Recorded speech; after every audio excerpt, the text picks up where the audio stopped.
This is our story about going to Kosovo. For many of us, simply the word Kosovo evokes an immediate image of war and death. In our two-part documentary, we dive into this land that dominated the news a little more than 20 years ago, and which is back in the media with shootings and conflicts on the border with Serbia. People often think that Kosovo is still an active war zone, but this reputation is not justified. We show you how Kosovo is in reality and give you an insight into this land which is still unknown to many. Come with us to uncover Kosovo's capital Pristina, local villages, nature, people, history and more.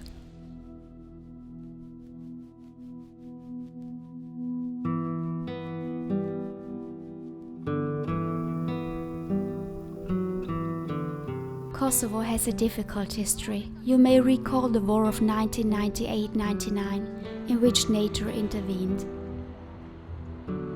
The newborn monument in Pristina stands for Kosovo's birth as an independent country. After the Kosovo War and under UN supervision, Kosovo developed the structures of an independent country, and in 2008 it declared itself independent from Serbia, even though Serbia continued to see Kosovo as part of its territory. Most European countries, the United States and many more recognize Kosovo's independence. Serbia, Russia, China and a significant number of other countries don't. Albanian pride is demonstrated by the double-headed eagle and monuments. Fortunately, war is over and Pristina is open and welcoming to tourists.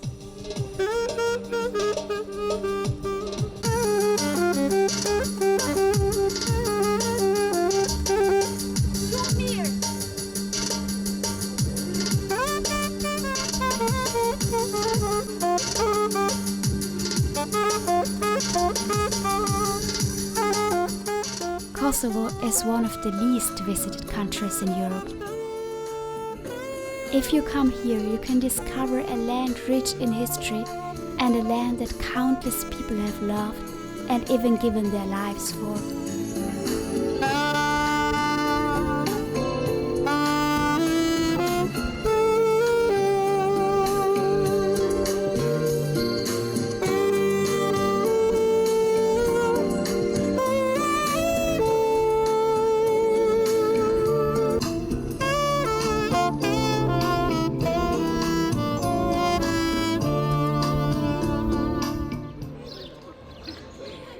Tourism in Kosovo is still unspoiled. We love that everything around us feels real. Mother Teresa is an Albanian saint and one more symbol of Albanian pride. At this point, it's important to note that Kosovo remains split between ethnic Albanians and Serbs. In 2022, about 90% of the people living in Kosovo are ethnic Albanians and less than 10% are Serbs. Gjorgj Kastriotis Skanderbeg is the legendary and beloved Albanian national hero who defended Albania against the Ottoman Empire.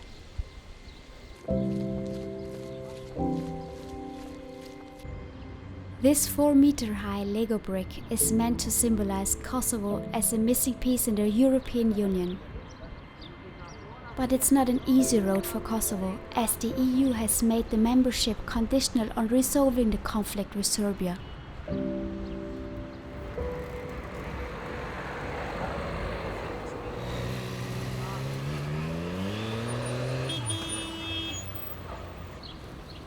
If you're wondering about religion in Kosovo, Kosovo is a secular society. Many are liberal about religion.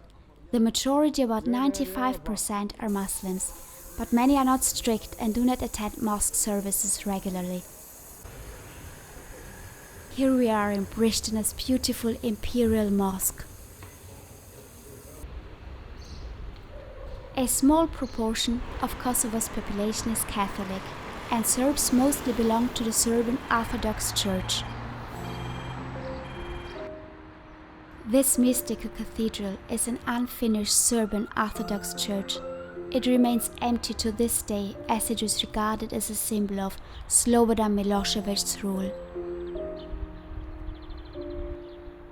The National Library of Kosovo has 99 domes, is covered with steel elements, and is one of the most impressive sights in Pristina. The greatest pleasure of visiting Kosovo, however, lies in getting to know the people and the food. And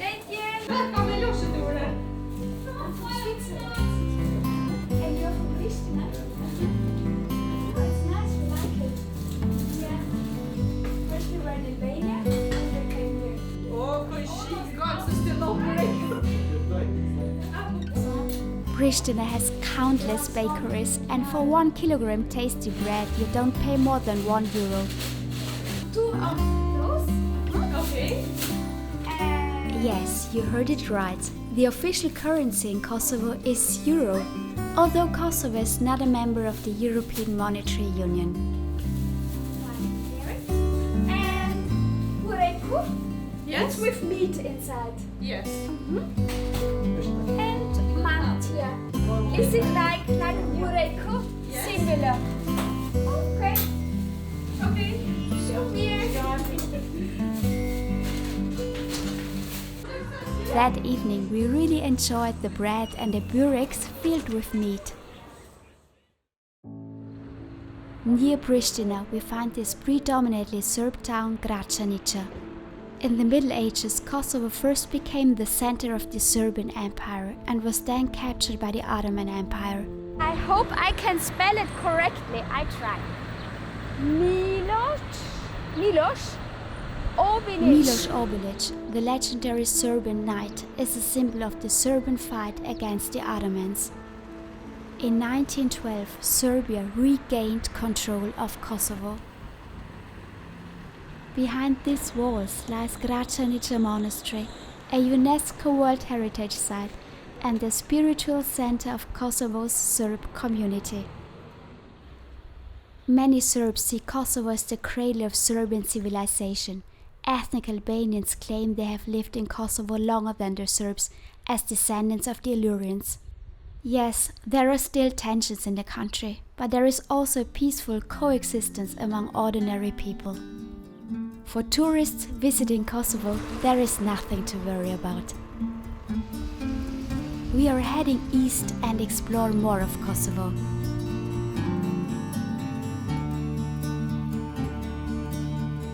Here we are at Novo Brdo, a medieval Serbian fortress and the second most important city in Serbia in the 15th century.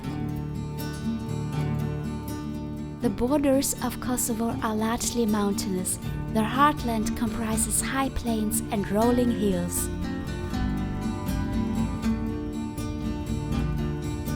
By the way, Kosovo is the smallest country in the Balkans. It's about the size of Jamaica.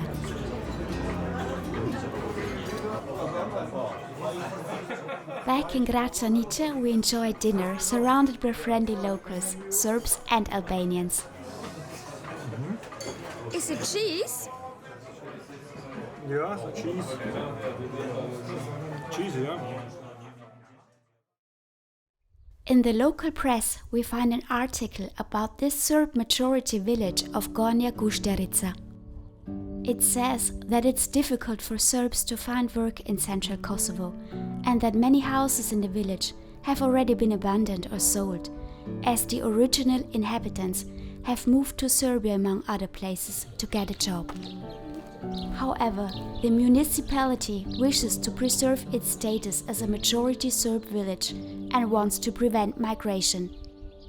Before and after the war, it's still crucial for Kosovo Serbs and Kosovo Albanians to stay in what they call their homeland.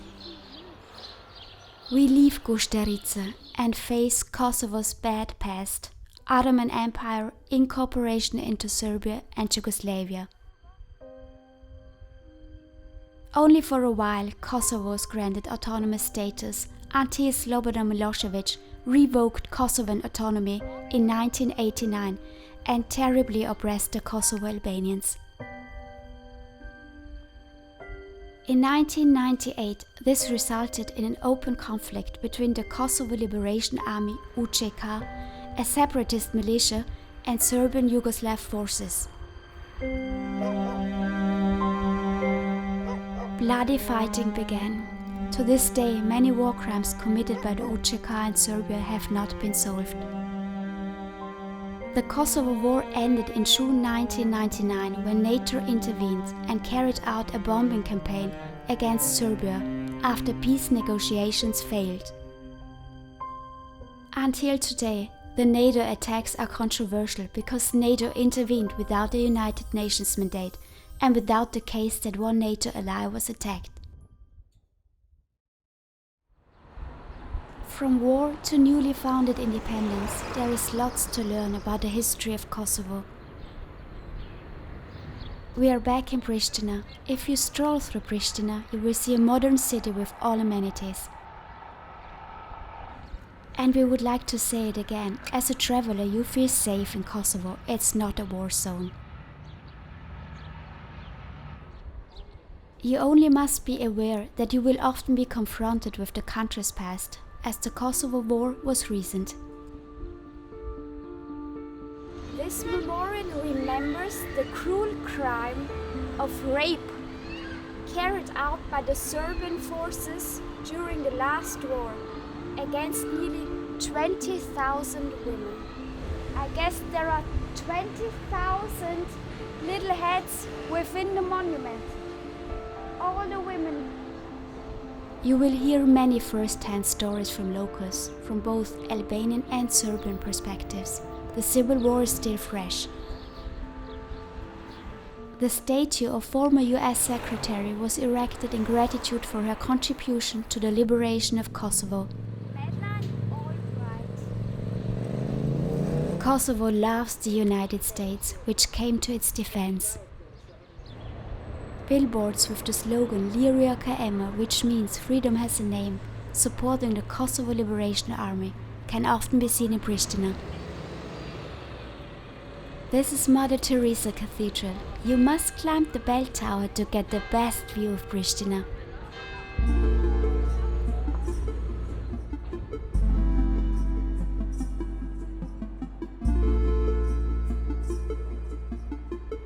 About 220,000 of Kosovo's approximately 1.9 million inhabitants live in the country's largest city, Pristina.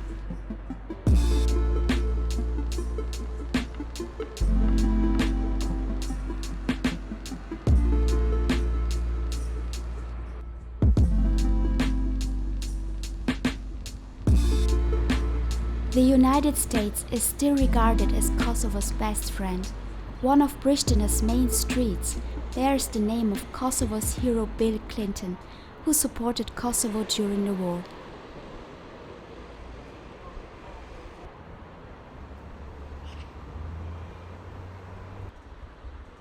Economically, the country is struggling. It has very high youth unemployment, hardly any industry, and hardly any opportunities to trade with the outside world. You cannot see it at first glance, but it's one of the poorest countries in Europe. This is one of the reasons why about 1/3 of the people born in Kosovo have emigrated. Emigration has happened in separate waves, due to economic reasons and as a result of the Kosovo War. Kosovo is very dependent on money transfers from Kosovars working abroad, as well as on international aid. Before we continue, let us know in the comments how you see Kosovo. Maybe someone of you watching this had to leave Kosovo and is now living abroad in Germany, Switzerland, North America, or somewhere else, or has left Kosovo for Serbia. If you are a citizen, are you happy with how the country is right now, or are you trying to find better opportunities abroad? We would be happy if you share your experience with us in the comments.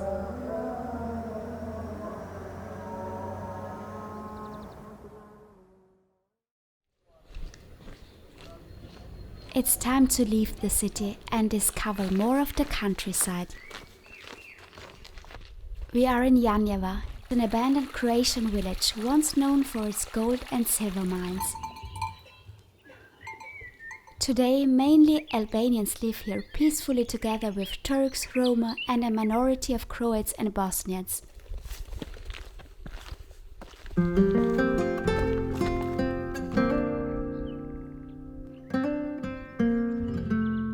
Janjeva is the perfect starting point for a nice hike in Kosovo's beautiful high plains and rolling hills. About 3/4 of Kosovo lies between 500 and 1,500 meters above sea level.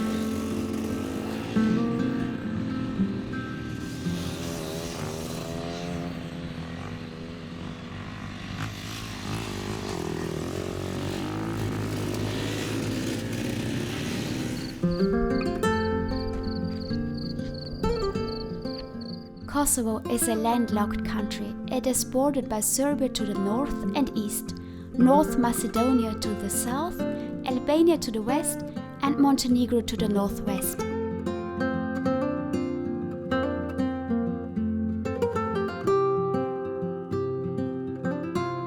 In this first part of our travel documentary about Kosovo, you have gained a lot of historical and political insights.